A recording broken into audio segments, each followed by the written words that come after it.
las 7 de la mañana con 24 minutos. Continuamos junto a ustedes. Ahora nos acompaña la doctora Ruda Arregui. Ella es superintendente de bancos. Gracias por acompañarnos. Muy buenos días. Muchas gracias. Hay varios temas que compartir junto a usted, pero primero hay que ver cómo vamos trabajando ya en este año 2020. Se dice que hay que dejar del pasado, pero también hay que recordar cómo vamos durante este año trabajando en la superintendencia de bancos.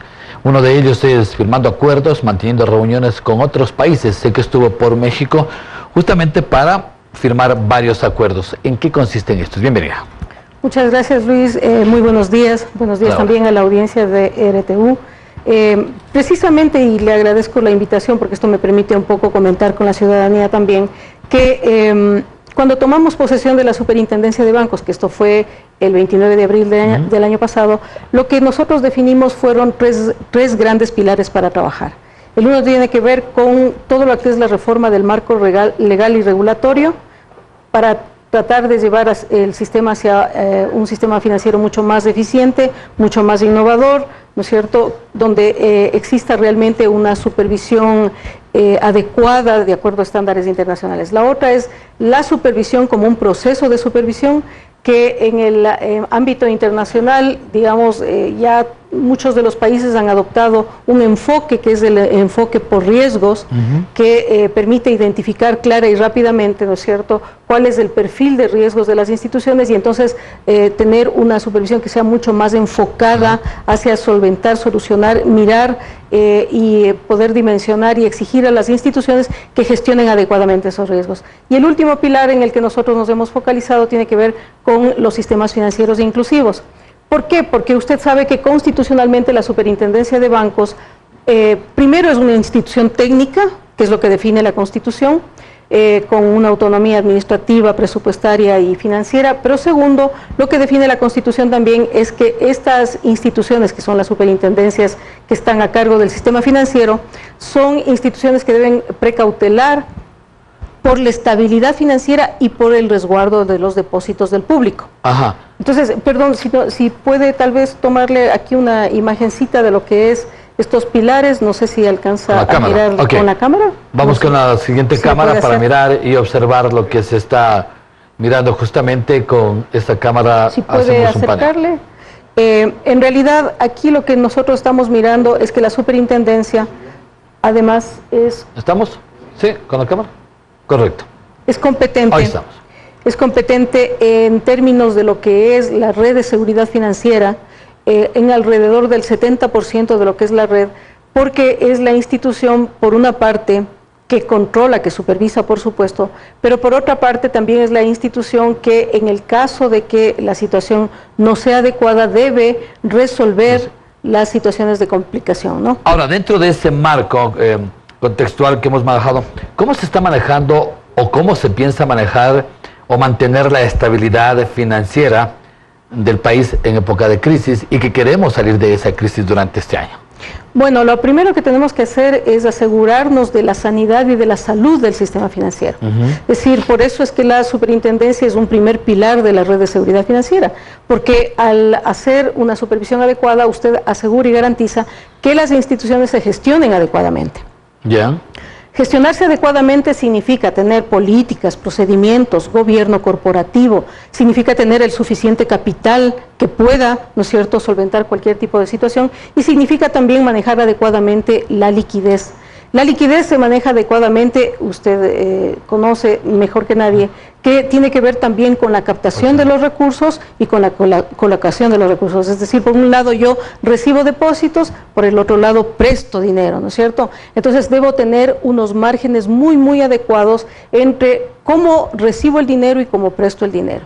Bueno, adicionalmente a eso siempre están las líneas de crédito del exterior, que por ejemplo el año pasado eso fue muy, muy importante, porque el año pasado hubo una pequeña reducción de los depósitos, producto de la situación económica en la que estamos en el Ecuador, que es una situación de no crecimiento de la economía. Entonces, lo que pasa con la economía repercute directamente en el sistema financiero, pues, porque el sistema es el que moviliza los recursos. Entonces, alrededor de los activos del sistema financiero, por ejemplo, nosotros podemos encontrar que los activos representan entre un 40 y un 50% del Producto Interno Bruto. ¿Eso es bueno? Claro, correcto. Claro, porque eso además, claro, y además permite una mayor profundización financiera, ¿no? Que es lo que nos interesa a todos para que haya productividad, para que haya competitividad, para que haya actividad económica. Quiere decir que estamos en un buen rating, justamente hablando del incremento en el número de personas en los bancos. ¿Ahí se maneja muy bien? No estamos tan bien. Ahí es donde tenemos algunos problemas en términos de lo que es este pilar de inclusión financiera. Ya, correcto. ¿Por qué? Porque nosotros hemos salido un poco mal en las evaluaciones, en todo lo que tiene que ver con indicadores y en lo que tiene que ver con las estadísticas.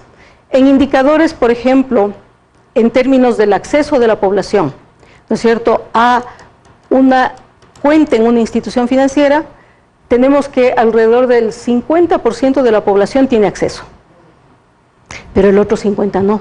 ¿A qué se debe eso? Espéreme. Y ahora, ¿qué tan malo es eso?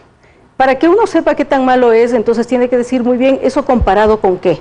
Entonces vamos a compararnos primero con el promedio de América Latina y segundo nos vamos a comparar con países con los cuales más o menos tenemos similares características. Por ejemplo, Colombia, por ejemplo, Perú, Chile. Y luego vamos a mirar cómo está el mundo en desarrollo, el desarrollado.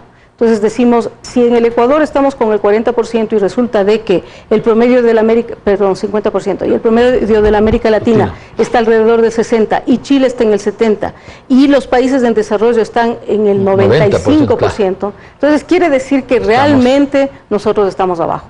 Pero si miramos otro tipo de indicadores, vamos a encontrar que igual nosotros estamos mucho más abajo de lo que están en general estos parámetros de comparación. Diga usted en términos de tarjetas de débito, en términos de cuentas de mujeres. Entonces, ¿qué es lo que sucede? Que en los indicadores nosotros estamos bastante mal. ¿Por la situación económica? No. Más que la situación económica, que tiene que ver, desde luego, claro, también tiene que ver con cómo hemos venido nosotros haciendo, ¿no es cierto?, como política pública, qué es lo que nosotros hemos venido haciendo para poder incentivar, para poder mejorar estos niveles de inclusión. Y ahí es que de los diagnósticos que se han podido encontrar y que se han podido levantar, lo que encontramos es que no tenemos adecuada política pública. Y la adecuada política pública tiene que ver con la construcción de la política pública. Y la política pública hay que construirla desde la parte macro, es decir, a través de digamos, el contexto legal, normativo, etcétera, en la parte meso, que es donde se desarrollan los instrumentos, y en la parte micro, donde están los proveedores de los servicios. Y doctora, ¿desde cuándo no tenemos esa política pública bien estable aquí en el país? No la hemos tenido intermitencias. Cositas que hemos ido haciendo que de alguna manera nos ha ayudado. Yo le digo, por ejemplo, una intermitencia. Nosotros tenemos una norma de corresponsales no bancarios desde el año 2007. Eso ha ayudado muchísimo, pero es una norma. 2007, vaya, bueno. 2007. Entonces, tenemos corresponsales no bancarios. Hoy en día tenemos incluso, no solamente para la banca, sino también para las cooperativas de ahorro y crédito. Entonces, eso es importante, pero tenemos uno. Ok. Ya. Ahora, luego tenemos otro tipo de normativa, por ejemplo, las cuentas básicas. Ya. Es otra, sí, ¿no es cierto? Pero las cuentas básicas salieron, en principio salieron en el 2012, pero no pudieron tener la explotación, la promoción que debían haber tenido. Y recién en este año 2019, de alguna manera se ha retomado el tema de las cuentas básicas. Entonces, sí hay, pero hay de manera intermitente. ¿Qué necesitamos? Un programa potente, importante, que reúna el concierto, ¿no es cierto?, de los stakeholders o de los grupos de interés respecto de esta política pública. Y creo que usted lo está buscando o intentando justamente esa política adecuada. Usted viajó a México para con eso, con esas mismas ideas y otras, puedan reforzar el tema bancario en el Ecuador. Exactamente. De la superintendencia, mejor dicho. Exactamente. El viaje a México tuvo 3 objetivos. El primer objetivo fue participar en una junta directiva de la Asociación de Supervisores Bancarios de las Américas, en donde no hemos estado nosotros presentes en los grupos de trabajo. ¿Qué tiempo? Desde hace como 10 años también. Entonces, pudimos entonces regresar a ese escenario, y ese escenario es importante porque ahí hay una serie de buenas prácticas que se van adoptando, que se conocen, que de otra manera es difícil que usted sepa efectivamente, ¿no es cierto? O el camino es más largo, la ruta es más larga. Es distinto que usted esté en una convención de supervisores en donde se comparten las lecciones aprendidas del marco normativo, etcétera. Esa es una cosa. La segunda cosa es porque nosotros habíamos ya avanzado conversaciones para firmar un memorando de entendimiento con la Comisión de Bancos y Valores de México, que es la que controla a su vez a los bancos en México. Y la tercera cosa tiene que ver con recibir experiencias de ellos para nosotros entonces nutrir nuestro programa de inclusión financiera en la Superintendencia de Bancos.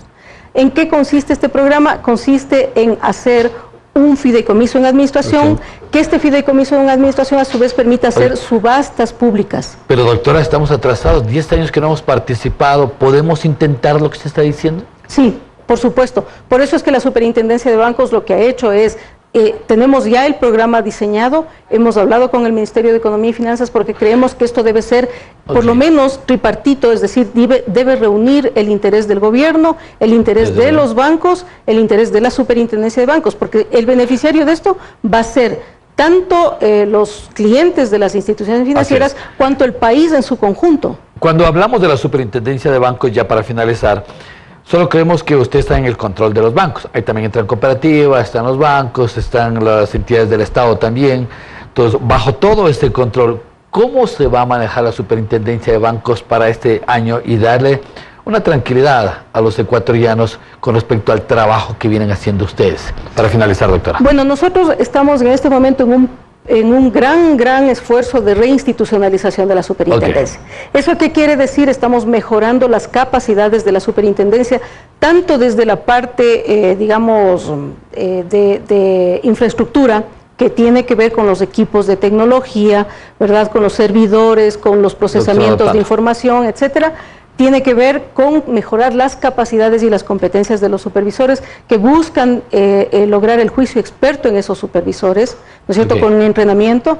Y finalmente lo que estamos haciendo también es esta serie de herramientas, de instrumentos que le permiten a la superintendencia mejorar en los niveles de transparencia, ¿no es cierto?, mejorar en los niveles también de eficiencia y hacer que el sistema financiero que controla la super también sea más eficiente. Solo le hago una precisión. La Super de Bancos controla 252 instituciones y tiene catastradas 449. De las 252 que controla bancos privados, públicos, controla el sistema de la seguridad social, controla las entidades de servicios auxiliares. Pero las cooperativas no están bajo el control de la Superintendencia de Bancos, sino de la economía popular y solidaria. Muy bien, quiero agradecer la presencia de la doctora Ruda Arregui, la superintendente de bancos. Ha estado junto a nosotros, hemos hablado cosas importantes y habrá otra oportunidad para seguir extendiendo el tema y el trabajo que hace justamente la superintendencia. Gracias por acompañarnos.